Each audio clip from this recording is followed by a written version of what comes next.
नमस्कार साथियों, T4 teacher के YouTube चैनल पर आप सभी का हार्दिक स्वागत है। आज के इस वीडियो में हम गणित प्रैक्टिस क्लास, जिसमें शाम को प्रतिदिन हम 7 बजे गणित के 11 महत्वपूर्ण सवालों को हल करते हैं और आज का हमारा यह वीडियो नंबर 38वां है। यदि आपने इसके बाकी पार्ट नहीं देखे हैं तो प्लेलिस्ट में जाकर आप गणित प्रैक्टिस क्लास नाम से प्लेलिस्ट है, वहां जाकर इसके बाकी भाग भी देखकर अच्छी तैयारी कर सकते हैं। पहले सवाल की ओर बढ़ते हैं। आज का पहला सवाल है, किसी वस्तु का विक्रय मूल्य इसके क्रय मूल्य का 3/2 गुना है। आपको बताना है कि लाभ प्रतिशत क्या है। तो हमें सबसे पहले इस सवाल को हल करने के लिए क्रय मूल्य मानना पड़ेगा, क्योंकि क्रय मूल्य नहीं दे रखा है। तो सबसे पहले क्रय मूल्य जो है उसको अपन मान लेते हैं 100 रुपये। इसको मान लेते हैं कितना, क्रय मूल्य को हमने मान लिया 100 रुपये। तो यहाँ से विक्रय मूल्य क्या हो जाएगा, ये सवाल में बोला है किसी वस्तु का विक्रय मूल्य इसके क्रय मूल्य का 3/2 गुना है। तो x का 3/2 गुना मतलब कितना हो जाएगा विक्रय मूल्य। तो यहाँ से आपका विक्रय मूल्य बराबर कितना हो जाएगा, तो ये हो जाएगा 3/2x हो जाएगा। यहाँ तक कोई भी समस्या नहीं है और ये रुपए में हो जाएगा। आगे कहा है कि लाभ प्रतिशत में ज्ञात कीजिए। तो सबसे पहले तो अपने को लाभ निकालना पड़ेगा, और लाभ क्या होता है, तो लाभ निकालने के लिए विक्रय मूल्य में से क्रय मूल्य को माइनस करना पड़ेगा तो लाभ आएगा। तो यहाँ पर देखिए विक्रय मूल्य भी आपके पास दे रखा है, क्रय मूल्य भी आपके पास है, तो यहाँ से लाभ निकाल सकते हैं आप। तो विक्रय मूल्य आपका 3/2x है, यहाँ तक कोई दिक्कत नहीं है। माइनस से माइनस लगाएंगे, क्रय मूल्य आपने x माना है तो ये x को घटा देंगे। तो यहाँ से इसको सरल करेंगे, 2 का गुणा x से होगा तो ये हो जाएगा 3x माइनस 2x, और बटे में कितना हो जाएगा 2। इसको सरल करेंगे तो 3x में से 2x घटेगा तो x बचेगा और बटे में कितना आ जाएगा 2। ये आपका क्या आ गया, लाभ आ गया। आपको सवाल में लाभ प्रतिशत बताना था, तो लाभ प्रतिशत बराबर क्या हो जाएगा, लाभ प्रतिशत बराबर हो जाएगा लाभ कितना है, x/2 है, बटे क्रय मूल्य होता है, क्रय मूल्य आपका x है, और गुणा होता है 100 से। बस इसको सरल कर लीजिए तो ये कितना हो जाएगा, x/2, तो ये 2 नीचे आ जाएगा तो ये हो जाएगा x/2, और ये कितना हो जाएगा, ये ऊपर हो जाएगा 100, और ये नीचे वाला x इस 2 के साथ हो जाएगा। x से x कट जाएगा, 2 से 100 कटेगा कितनी बार, 50 बार। तो यहाँ से आपका लाभ प्रतिशत जो आ जाएगा वो कितना आ जाएगा, 50% लाभ प्रतिशत हो जाएगा। तो सवाल नंबर 1 का right answer option number A बिल्कुल सही जवाब रहेगा। अगला सवाल देखते हैं, सवाल नंबर 2। सवाल नंबर 2 में दे रखा है 57p² QR, 57p² QR को 114 PQ से विभाजित करने पर क्या प्राप्त होगा। तो इस 57p² QR में हमको भाग देना है 114 PQ का। यहाँ तक कोई दिक्कत नहीं। ये P से ये स्क्वायर वाला P कट जाएगा, Q से ये वाला Q कट जाएगा, 57 से ये 2 बार में 114 कट जाएगा, जो बचा उसको लिख लीजिए। तो ऊपर बचा 1, नीचे बचा बटे में 2, और ऊपर यहाँ P और R बचा है तो इसके साथ में P और R भी आ जाएगा। तो जो मान बचा वो हमारे पास 1/2 PR, ऑप्शन नंबर सी इसका राइट आंसर रहेगा। ठीक है, चलिए सवाल नंबर 3। सवाल नंबर 3 दे रखा है करनी के अंदर 3, यहाँ पर देख रखी है संख्या आपको घनमूल में 3, यहाँ है 4 सही 12/125। इसको सरल करना है तो कैसे सरल करेंगे, तो यहाँ करनी के अंदर 3, ये संख्या का इससे गुणा होगा तो 125 का गुणा 4 से होगा तो कितना हो जाएगा, 125 चौक 500, और 500 में 12 जोड़ेंगे तो ये 512 हो जाएगा, और बटे में कितना रहेगा, 125 रहेगा। अब यहाँ अलग अलग इनका घात लगा देंगे, करनी लगा देंगे तो ये हो जाएगा 512 के ऊपर करनी लग जाएगी, और यहाँ पर बटे में 125 के ऊपर भी करनी लग जाएगी, करनी 3 की है। ठीक है, तो यहाँ पर 512 का जो घनमूल होता है वो कितना होता है, 8 होता है। 125 का घनमूल कितना होता है, 125 का घनमूल 5 होता है। तो ये आपके पास आया 8/5। 8/5 मतलब 8 में 5 का भाग देंगे तो 5 एकम 5 कितना बचा, 3 बचा, ये ऊपर आ जाएगा और भाग दिया था 5 से, तो इसका मान आ जाएगा 1 सही 3/5। 1 सही 3/5 ऑप्शन नंबर बी में है। बी ऑप्शन आपका राइट आंसर रहेगा। सवाल नंबर 4। सवाल नंबर 4 है 3500 रुपए का 5% वार्षिक दर से 219 दिन का साधारण ब्याज कितना होगा। तो साधारण ब्याज बराबर क्या होता है सूत्र। साधारण ब्याज का सूत्र होता है मूलधन गुणित दर गुणित समय और बटे में कितना होता है 100 होता है। बस इस फार्मूले में मान रख दीजिए, मूलधन आपको 3500 दे रखा है तो 3500 गुणित दर आपकी 5 है, समय समय 219 दिन दे रखा है तो ये 219, और एक वर्ष में दिन कितने होते हैं 365, तो बटे में 365 आ जाएगा और बटे में कितना आता है 100 आता है, तो ये 365 के साथ 100 इसके साथ गुणा में हो जाएगा। अब इसको सरल कर लीजिए, तो 2 जीरो से ये 2 जीरो कट जाएगी, 5 से इसको काटेंगे, 5 एकम 5, 7 पंजे 35, कितना हो गया 1 बचा, और 7 से 5 से ये कट जाएगा, 5 तिया 15, 5 से भाग दिया था तो ये 73 बार में कट जाएगा। 73 से इसको काटेंगे तो 73 से ये कट जाएगा कितनी बार में, ये आपका 3 बार में कट जाएगा, क्योंकि आप देखो गुणा करके देख लो, 73 का आप 3 में गुणा करोगे तो 3 तिया 9 और 7 तिया 21, 219 आ रहा है, 3 बार कट रहा है। अब आपके पास क्या बचा, ऊपर बचा है आपके पास 35 और बचा है गुणा में 3, तो 35 का 3 से गुणा करोगे तो कितना आ जाएगा, 35 तिया 105, आपका साधारण ब्याज कितना रुपए हो जाएगा, 105 रुपए हो जाएगा। डी ऑप्शन आपका करेक्ट जवाब रहेगा। अगला सवाल, सवाल नंबर 5। सवाल नंबर 5 में दे रखा है 5 की घात 7, 5 की घात 7 गुणित 5 की घात 4 भागित 5 की घात 8, इसका मान आपको बताना है। तो क्या इसको ऐसा लिख सकते हैं कि 5 की घात 7 गुणित 5 की घात 4 और भागित का मतलब बटे में होता है 5/8। अब यहाँ पर देखिए एक घातांक का नियम, ए की पावर m इंटू ए की पावर n, यदि आधार समान हो और घाते अलग अलग हो तो ऐसी स्थिति में आधार वही रहता है, पावर आपस में क्या हो जाती है, जुड़ जाती है। तो ये हो जाएगा ए की पावर m प्लस एन। ए की पावर m प्लस एन का मतलब पावर आपस में जुड़ जाएगी, तो ये हो जाएगा 5 की घात 7 प्लस 4 हो जाएगा, और बटे में कितना है 5 की घात 8 है। तो इसको सरल करेंगे तो 5 की घात 7 और 4 जुड़ जाएंगे, कितना हो जाएगा 11 हो जाएगा, और बटे में कितना है 5 की घात 8। अब यहाँ पर देखिए घातांक का दूसरा नियम, ए की पावर m भागित ए की पावर n, यदि आधार समान हो और भाग में हो तो ऐसी कंडीशन में आधार वही रहता है, घाते क्या हो जाती है, घट जाती है, ए की पावर m माइनस एन हो जाता है। तो यहाँ पर देखिए ये क्या हो जाएगा, पावर घट जाएगी, तो 5 में से 5 आधार है, पावर 11 में से 8 को क्या करना है, माइनस करना है, तो 5 की घात कितना हो जाएगा 3 हो जाएगा, और 5 की घात 3 का मतलब 5 का क्यूब कितना होता है 125 होता है।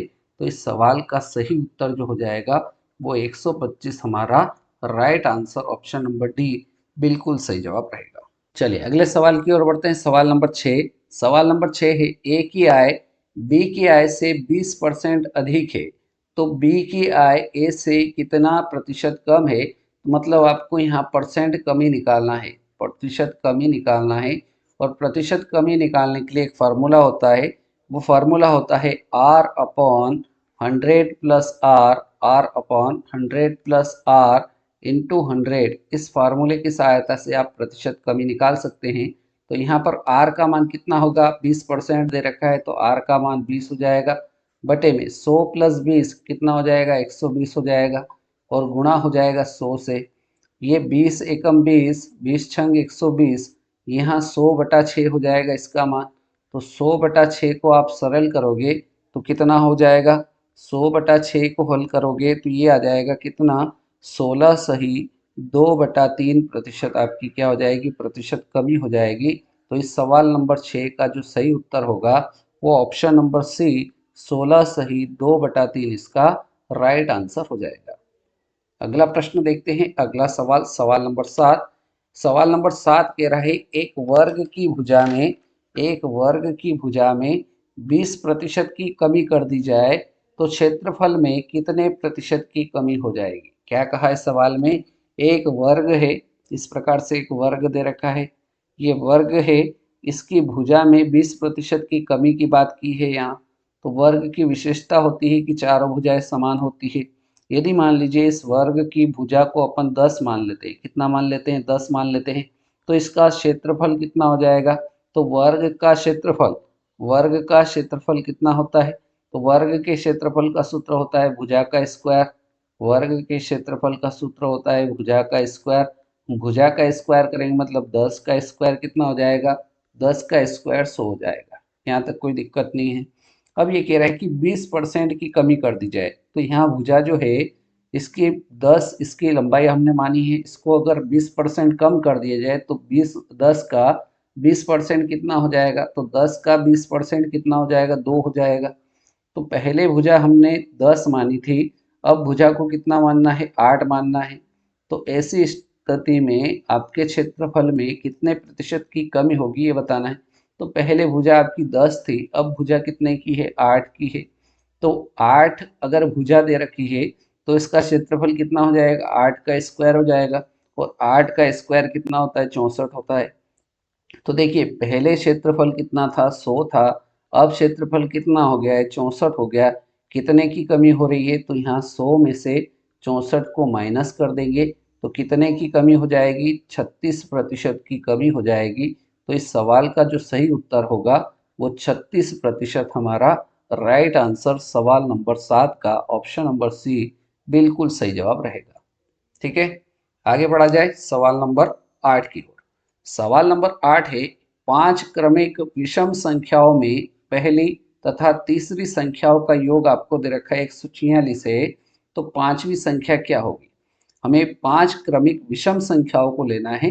तो पहली संख्या को यदि हम x मान लेते हैं तो अगली विषम संख्या क्या होगी, तो अगली विषम संख्या आपकी x+2 होगी। अगली विषम संख्या 5 संख्या लेना है हमको, ये 2 संख्या हो चुकी है। अगली विषम संख्या जो होगी वो इसमें 2 जोड़ना, तो x+2 में 2 जोड़ेंगे तो x+4 हो जाएगा, ये तीसरी संख्या। x+6 ये आपकी चौथी संख्या, और पांचवी संख्या x+8 हो जाएगी। ठीक है, अब आगे जो बोला है सवाल में, 5 क्रमिक विषम संख्याओं में पहली तथा तीसरी, पहली संख्या x है, तीसरी संख्या आपकी x+4 है, इनका योग दे रखा है 146। तो इन दोनों को जोड़ देंगे तो कितना आ जाएगा, 146 हो जाएगा। तो इसको सरल करेंगे, x और एक x 2x हो जाएगा। इस 4 को इधर ले आएंगे तो ये हो जाएगा 146 माइनस 4। तो यहाँ से इसको सरल करने पर कितना मान आएगा, ये हो जाएगा 2x बराबर 146 में से 4 घटेगा 142 बचेगा। तो यहाँ से x बराबर कितना हो जाएगा, x बराबर हो जाएगा 142 और बटे में 2 आ जाएगा ये वाला। इसको सरल करेंगे तो x का मान कितना आ जाएगा, 71 आ जाएगा। अब मतलब पहली संख्या आपकी कितनी होगी, x मानी थी आपने, तो पहली संख्या तो आपकी 71 हो गई। अगली संख्या, दूसरी संख्या 71 में 2 जोड़ेंगे, तो 71 में 2 जोड़ेंगे तो अगली संख्या आपकी 73 हो गई, दूसरी संख्या। तीसरी संख्या 71 में 4 जोड़ेंगे तो कितनी हो जाएगी, तीसरी संख्या 75 हो जाएगी। चौथी संख्या x+6 है, तो 71 में हम 6 जोड़ देंगे तो अगली संख्या जो होगी, चौथी संख्या, वो 777 हो जाएगी। और पांचवी संख्या आपकी x+8 है, x का मान कितना आया है, 71 आया है। 71 में 8 जोड़ देंगे कितना आ जाएगा, 79 आ जाएगा। और हमसे सवाल में पांचवी संख्या पूछी है, पांचवी संख्या आपकी 79 हो जाएगी। 79 इस सवाल का बिल्कुल correct answer option number D हो जाएगा। अगला सवाल, सवाल नंबर 9। सवाल नंबर 9 है, 124 की घात 372। सवाल क्या दे रखा है, 124 की घात 372 प्लस प्लस 124 की घात 373 के योग में इकाई अंक। तो देखिए सवाल बहुत ही बढ़िया है, इसको आप कैसे हल कर सकते हैं। तो जब भी इकाई स्थान पर आपको 4 दिखे, यहाँ पर देखिए इकाई अंक 4 है, यदि इकाई अंक 4 है और घात सम संख्या है, ध्यान से समझना इसको, यदि इकाई अंक 4 है और उसके ऊपर घात सम संख्या है तो आपका इकाई अंक क्या आएगा, 6 आएगा। कैसे आएगा, जैसे उदाहरण 4 का स्क्वायर करिए, 4 के ऊपर घात 2 है मतलब सम संख्या है, तो 4 का स्क्वायर कितना होगा, 16 होगा, मतलब इकाई अंक 6 ही आएगा।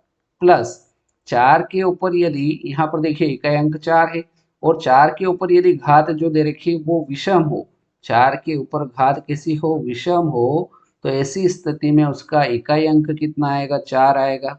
तो यहाँ देखिए 4 की घात सम है, 4 की घात कितनी है, 372 और 372 सम संख्या है, तो यहाँ पर इसका इकाई अंक 6 हो जाएगा। और यहाँ देखिए 4 है इकाई अंक और इसके ऊपर घात विषम संख्या है, तो इसका इकाई अंक कितना हो जाएगा, 4 हो जाएगा।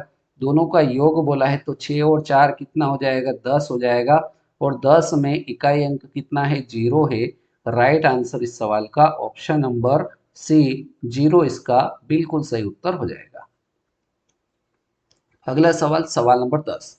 यदि एक घनाभ की कोरे दे रखी है क्रमशः 4 सेंटीमीटर, 5 सेंटीमीटर तथा 6 सेंटीमीटर है, तो आपसे घनाभ का आयतन पूछा है और आपको पता है कि घनाभ का आयतन, घनाभ का आयतन और घनाभ के आयतन का सूत्र क्या होता है, तो घनाभ के आयतन का सूत्र होता है लंबाई गुणित चौड़ाई गुणित ऊंचाई, और ये तीनों हमें दे रखी है क्रमशः 4 लंबाई, चौड़ाई 5, ऊंचाई 6।